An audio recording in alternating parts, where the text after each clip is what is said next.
Cuando los residentes de la calle Kreshonskaya descubrieron la identidad del maníaco del Parque Bitsa en 2006, quedaron impactados. No podían comprender la idea de que su vecino, Alexander Pichushkin, a quien describían como reservado, sensible y educado, fuera un hombre capaz de asesinar a más de 40 individuos en el transcurso de 5 años. Una vecina, una mujer de 70 años llamada Svetlana, recordó: «Él me llamaba tía Sveta. Amaba a los animales y sufría mucho cuando una mascota fallecía. Compartí mi hogar con un loco durante 4 décadas». La madre de Pichushkin compartía su sentir. No había percibido que su hijo era el hombre al que la prensa llamaba el asesino del tablero de ajedrez. Entonces, ¿quién es exactamente Alexander Pichushkin? ¿Y cómo logró salirse con la suya en sus crímenes durante tanto tiempo? En este documental, buscamos responder a esta pregunta y más mientras exploramos la vida y los crímenes del asesino del tablero de ajedrez.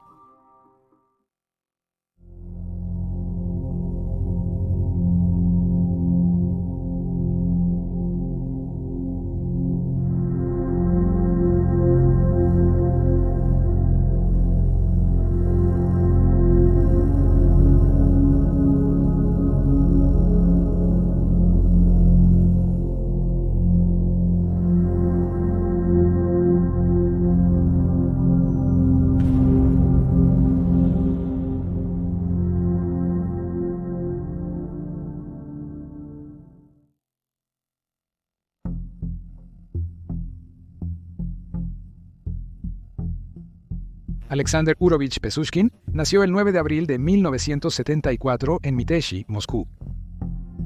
Su padre, también llamado Alexander, parece haber abandonado a la familia temprano en la vida de sus hijos, ya que no hay información disponible sobre él, ni detalles sobre cuándo o por qué se fue.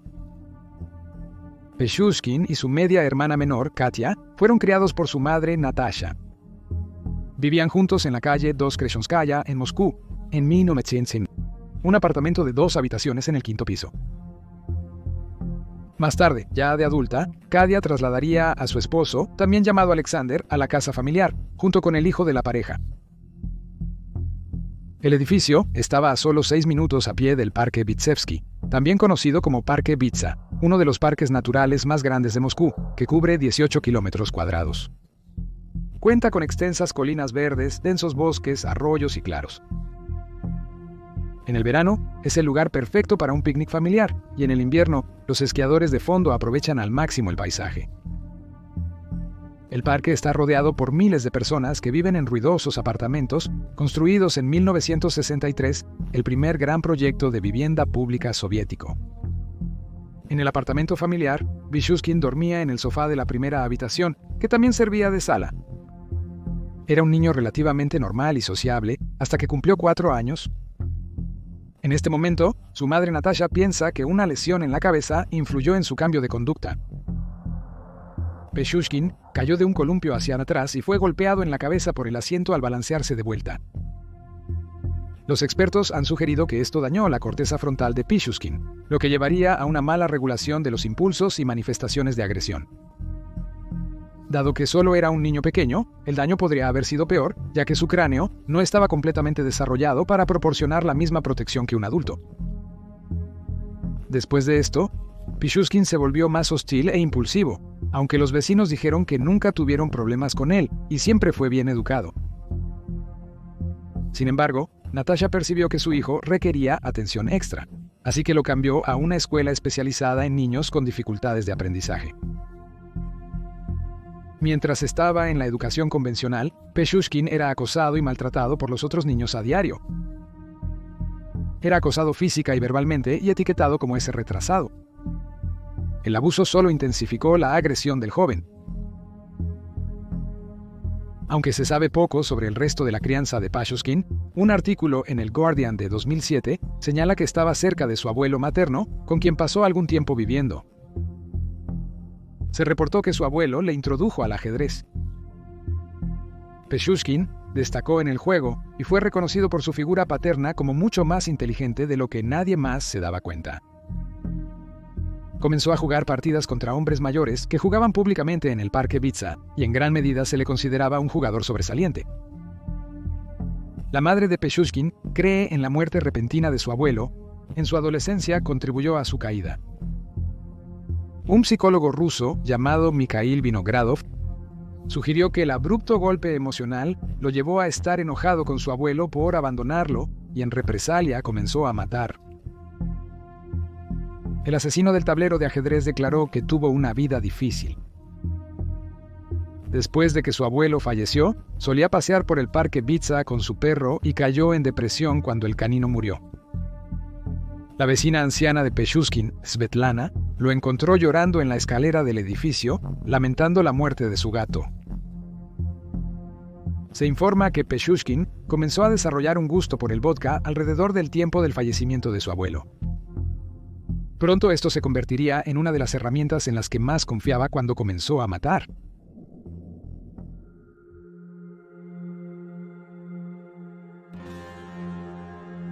Pichushkin cometió su primer asesinato a los 18 años. El 27 de julio, 1992 acordó reunirse con su compañero de clase, Mikhail Orichuk, en el parque Bitsa. Mikhail confiaba tanto en Pichushkin que había revelado su deseo de matarlo. Le dijo a Mikhail que quería idear un plan para cometer un asesinato, y Mikhail estuvo de acuerdo y siguió con esta idea.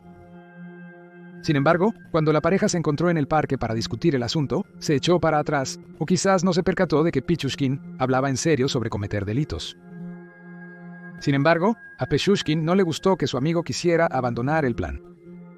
Sintiéndose como si le hubieran dado falsas esperanzas y luego lo hubieran decepcionado, sacó un martillo de su bolsa y golpeó repetidamente a su amigo en la cabeza.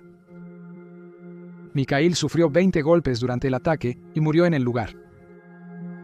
Una vez que su cuerpo se quedó inerte, Pichushkin lo depositó junto al sistema de alcantarillado que atravesaba el parque antes de regresar al apartamento de su madre. Al día siguiente, se descubrió el cuerpo de Mikhail. Si la policía de Rusia hubiera sido diligente, este podría haber sido el final de la historia de Pichushkin. Pero este fue solo el comienzo de fracasos que mostraron a las autoridades como incompetentes, permitiéndole escapar sin consecuencias durante años en los que asesinó brutalmente a decenas de víctimas inocentes. La Fuerza Policial de Moscú llevó a cabo la investigación sobre la muerte de Mikhail, que se dictaminó como un homicidio. La identidad del cadáver se estableció rápidamente, y pronto aparecieron testigos declarando que habían visto a Mikhail de 18 años con Pichushkin, caminando en dirección al parque, poco antes de que se creyera que había muerto. Pichushkin fue detenido en su hogar 2 días después del crimen. Fue llevado para ser interrogado y se le preguntó sobre su coartada. El asesino afirmó que, de hecho, había estado con Mikhail en el parque, pero que lo había dejado allí para ir a encontrarse con su hermana y madre. Después de varias horas de entrevista, Pichushkin quedó en libertad sin cargos. La policía no encontró evidencia que relacionara al joven de 18 años con la muerte de su compañero, un patrón recurrente en muchos de sus otros crímenes. El siguiente asesinato de Pichushkin ocurrió en septiembre de 1992, cuando su vecina Olga, de 18 años, lo rechazó románticamente. Según informes, ella le dijo que no estaba interesada porque ella tenía novio. Enojado por este rechazo, Pichushkin puso su mirada en el novio de Olga, un joven llamado Sergei. Poco después, Sergei apareció muerto fuera de su apartamento. Se cree que Pichushkin fue a su apartamento y empujó al joven por una ventana, quien cayó hasta su muerte. No obstante, la muerte de Sergei se declaró como suicidio. En 2002 se informó que el cuerpo de Olga también fue hallado en el parque Bitsa. Se cree que Pichushkin es responsable del asesinato. Pichushkin no volvió a asesinar por casi 10 años después de sus primeros 2 crímenes. Se ha sugerido que dejó de cometer delitos porque tenía miedo de ser atrapado y recibir la pena de muerte. En octubre de 1992, el mismo mes en que Pichushkin dejó de matar, el asesino en serie más notorio de Rusia, Andrei Chikatilo, el destripador de Rostov, fue condenado a muerte. Chikatilo era conocido por matar a niños y mujeres jóvenes durante un periodo de 12 años y canibalizar sus restos. Fue condenado por matar a 52 individuos. Hubo mucha especulación mediática después de la captura de Pashushkin, que quería superar a Chikatilo en número de víctimas para alcanzar mayor infamia que el destripador de Rostov.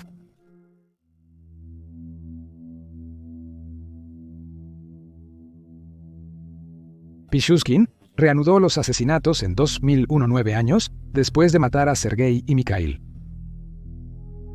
Para entonces, el asesino del tablero de ajedrez tenía 27 años y trabajaba apilando estantes en un supermercado de Moscú. El 21 de mayo, Pichushkin estaba jugando ajedrez con un hombre de 52 años, llamado Yevgeny Pronin, en el parque Bitsa. Después de su juego, el joven de 27 años invitó a Yevgeny a unirse a él en una caminata hasta la tumba de su perro fallecido, presumiblemente el que murió en su adolescencia. Yevgeny aceptó, y la pareja caminó hasta una zona aislada del parque, donde Pichushkin sacó una botella de vodka de su bolsa y le ofreció una bebida al concejal.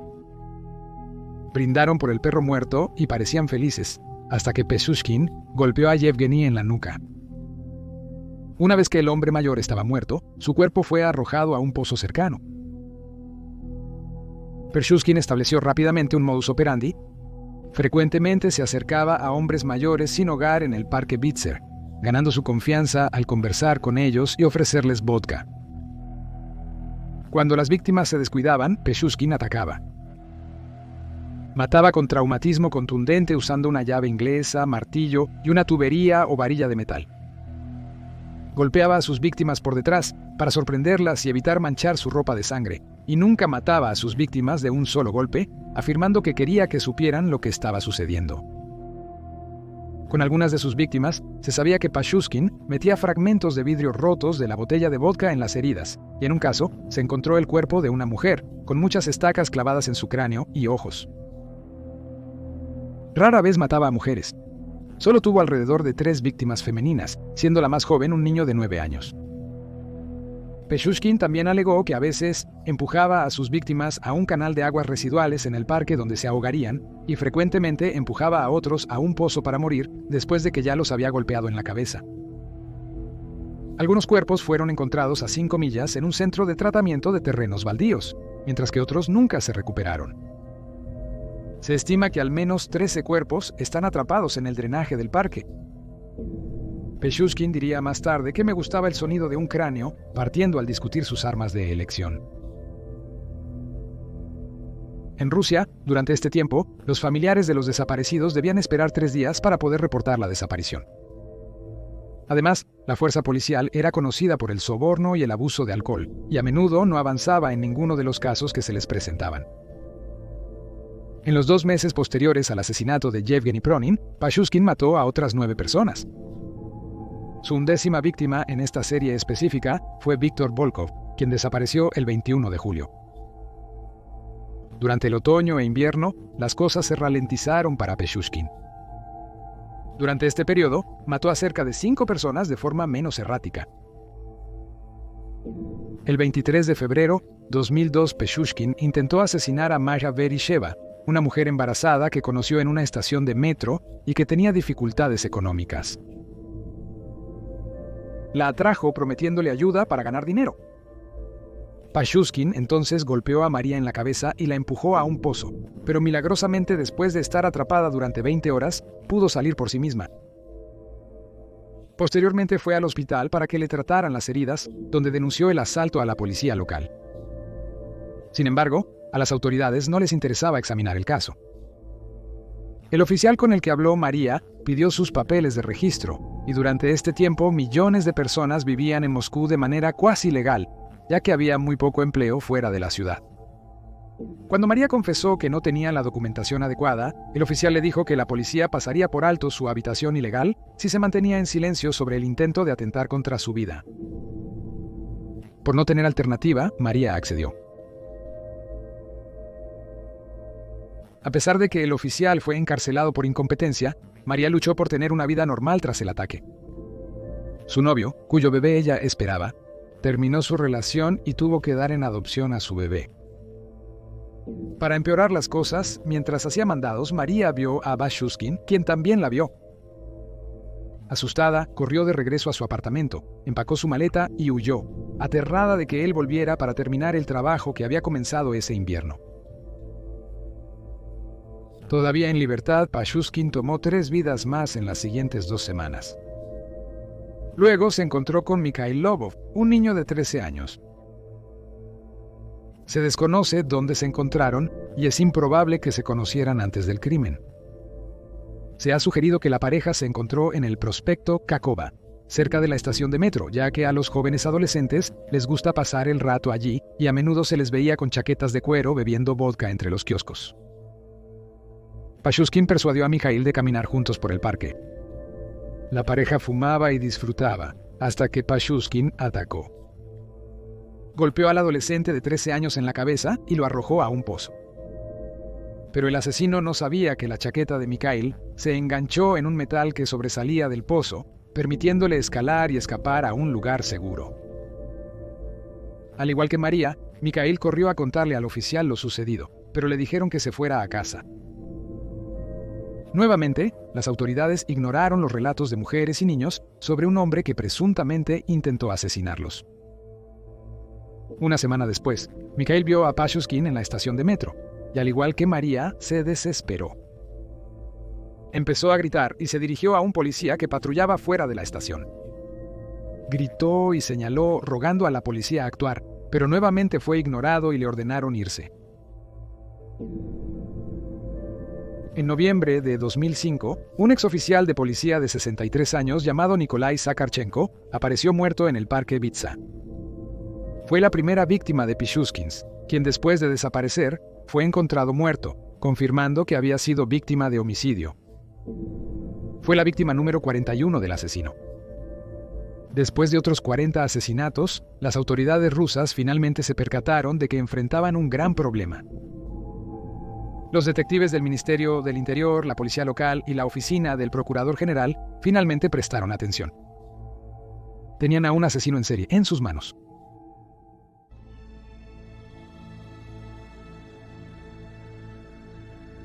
Parece que Pashushkin pasó mucho de su tiempo dividido entre no querer ser atrapado, pero queriendo que todos supieran que él era el cerebro detrás de todos los fríos asesinatos, desapariciones y asaltos. Como muchos asesinos seriales, deseaba fama. Una historia no verificada afirma que a finales de 2001 o principios de 2002, Pashushkin entró a una estación de policía y anunció que regularmente asesinaba a personas, agregando, porque eso es lo que hago. Sin embargo, la policía se rió de que el joven de 27 años saliera de la estación. Le llamaron borracho y le ordenaron irse a casa. 2 meses antes de que se encontrara el cuerpo de Nikolai, Pashushkin tomó la decisión de dejar de deshacerse de los cuerpos y comenzar a dejarlos a la vista. Su ego crecía y su necesidad de ser aclamado como un asesino despiadado se profundizaba. Alrededor de este tiempo, a medida que el deseo de infamia de Pashushkin crecía y las autoridades rusas establecieron que había un asesino en serie entre ellos, un informe de noticias en la televisión habló sobre el asesino del parque Vitsevsky. La hermana de Pashushkin, Katya, supuestamente dijo, «Este loco es tan fascinante, ¿quién es él?».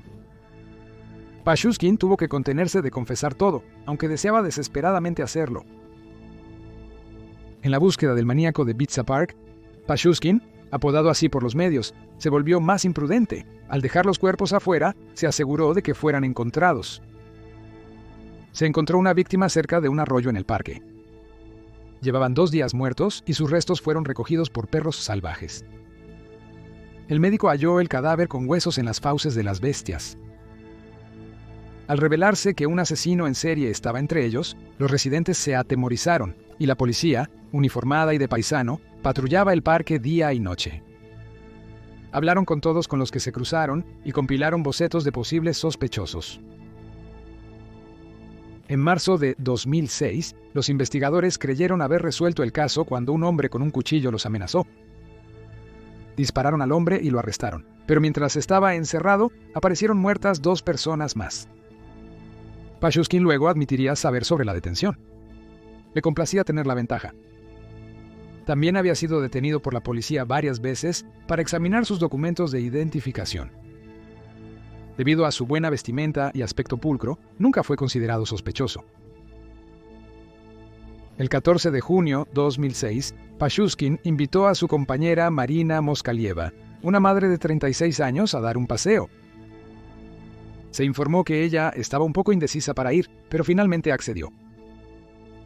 No obstante, al percibir su intuición sobre el ahora treintañero, optó por dejar una nota a su hijo, mencionando que había salido con Pashushkin.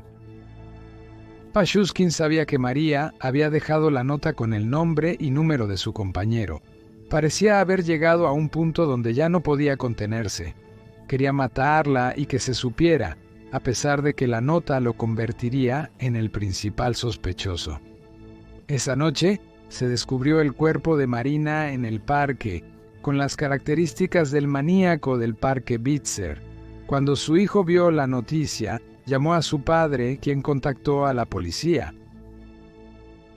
Los investigadores sospecharon de Pashushkin por la nota y los boletos de metro encontrados en el bolsillo de Marina.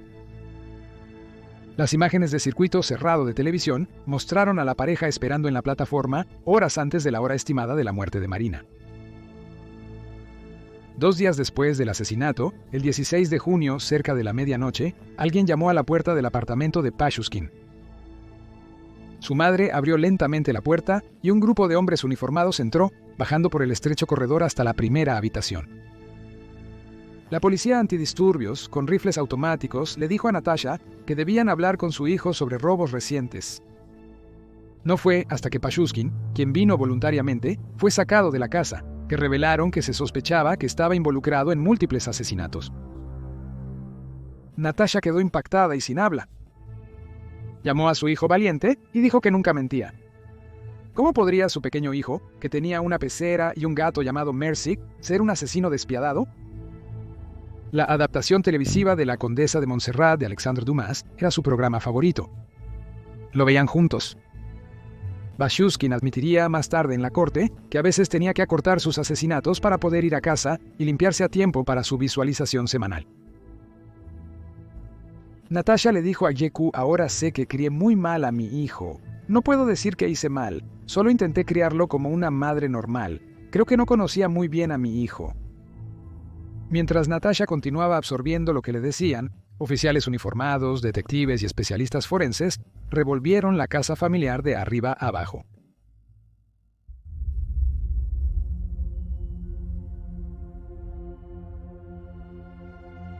Al igual que su madre, Pashushkin insistía en que nunca mentía, pero mintió sobre matar a Marina. Antes de llamar a su padre, el hijo de Marina llamó a Pashushkin, quien le dijo que no había visto a su madre en 2 meses. Era extraño, ya que trabajaban juntos casi a diario. Luego afirmó que estaba ocupado y colgó el teléfono. Pashushkin declaró sobre su captura: me quemé a mí mismo, así que los policías no deberían atribuirse el mérito de atraparme. Soy un profesional. Es evidente por sus actos que el asesino pensaba que si lo atrapaban, sería bajo sus condiciones. Los detectives interrogaron extensamente a Pashushkin. Cuando le preguntaron por qué asesinó a sus víctimas en el parque, respondió: ¿alguna vez has intentado matar a alguien en la calle a plena luz del día? Para entonces, la policía solo había reunido a 13 de las víctimas del asesino, lo que significó un shock para ellos cuando Pashushkin les dijo el número verdadero. Afirmó haber matado a 63 personas. Un investigador principal que entrevistó al asesino del tablero de ajedrez declaró que él quería hablar. Todos los maníacos quieren hablar. Añadió que eso le hacía sentir importante. Le expresé mi admiración, lo cual le agradó y lo hizo abrirse. Para Pashushkin era muy importante que la gente pensara que era un héroe, así que lo hice sentir como tal. Durante el transcurso de los meses, la policía colmó a Pashushkin con comida, cigarrillos y halagos, y al final descubrieron que no era exactamente el villano al estilo de Hollywood que retorcía el bigote que esperaban. En cambio, sentían que era un hombre vacío y normal, que no encajaba ordenadamente en ningún perfil psicológico. No tenía opiniones firmes, ni sobre la belleza, ni sobre el arte, ni sobre la política, ni sobre la religión. No tenía preferencias ni ideas sobre esos temas. La prensa lo apodó el asesino del tablero de ajedrez. Al conocerse que jugaba ajedrez y que la policía halló supuestamente en su vivienda un tablero donde registró sus crímenes. Un asesinato equivalía a un cuadro. No está claro si la policía encontró algo así. Además, Los investigadores que trabajaron en el caso describieron este apodo como engañoso porque sugiere que Pashushkin habría dejado de matar a las 64 muertes cuando no había evidencia de esto. Pashushkin mismo declaró: "Si no me hubieran atrapado, nunca habría dejado de matar, nunca. Salvó muchas vidas al atraparme". Una vez detenido, Pashushkin llevó a la policía a las escenas de muchos de sus crímenes en el parque y demostró un agudo recuerdo de cómo se cometieron los asesinatos. Fue filmado recreando los crímenes con gran detalle, práctica común en las investigaciones rusas de la época, y les entregó el martillo utilizado en varios de ellos. El 14 de febrero de 2008, Pashushkin fue llevado a juicio por sus crímenes en el recién renovado Tribunal Supremo de Rusia. Se le colocó en una caja de vidrio para su protección y se le vio durante el juicio luciendo divertido, aburrido y a veces muy enojado. Durante las preguntas y comentarios nunca miró directamente a la cámara en su celda. Es destacable que su juicio tuvo jurado y fue público, algo inusual en la Rusia de esa época. Pashushkin reveló mucho durante su juicio. Cuando se le preguntó por qué mató, respondió con: "Verás, la vida para mí es como la vida sin comida para ti, un antojo. Me sentía como el padre de ellos. Al final, les presenté otro mundo.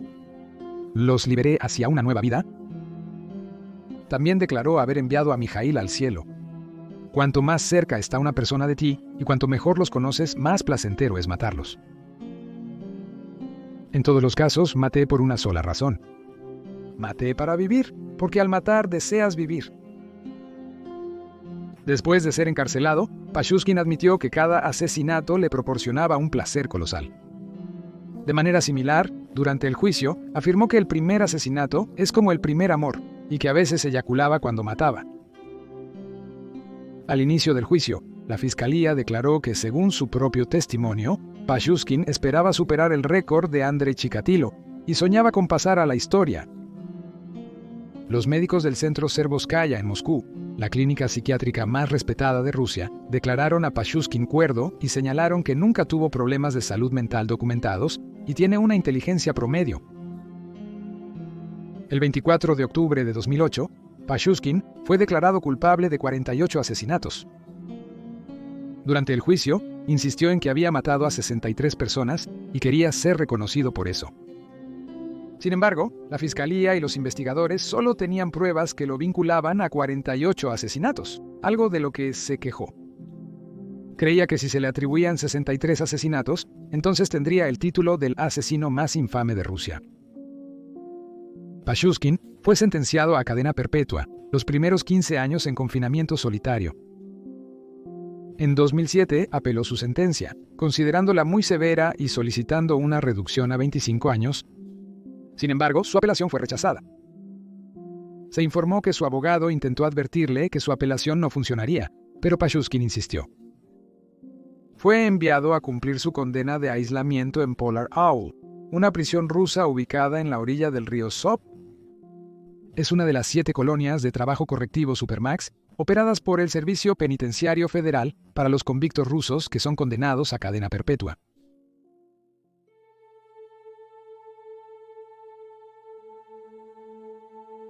Pashushkin, de 48 años, sigue en prisión. La mayoría de los prisioneros temían compartir celda con él por miedo a ser asesinados brutalmente por la noche.